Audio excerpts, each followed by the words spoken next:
Canada, the country I live in, is being threatened with annexation by the American president. So I have just like a handful of thoughts that I wanted to put out there. Thought number one.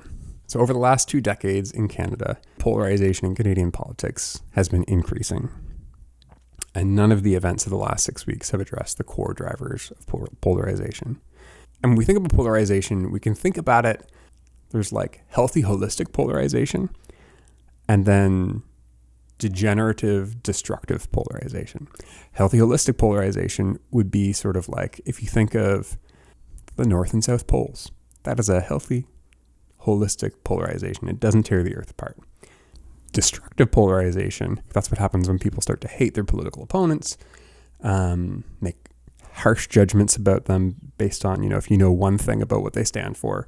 Like say if you know somebody is opposed to or in favor of a controversial topic like abortion, there's this thing that happens where we sort of like develop a sense of that means all of these other things about what that person believes. We develop a whole understanding of that person's worldview, which isn't necessarily true.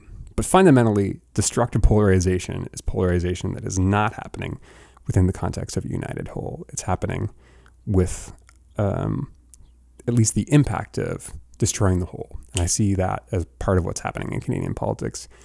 It's been happening for a couple decades, if not longer.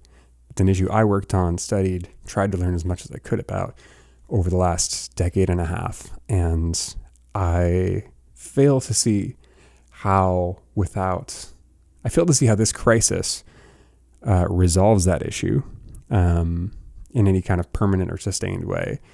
And I can see many ways how polarization could actually render us rather impotent as a nation in terms of fighting off threats to our sovereignty.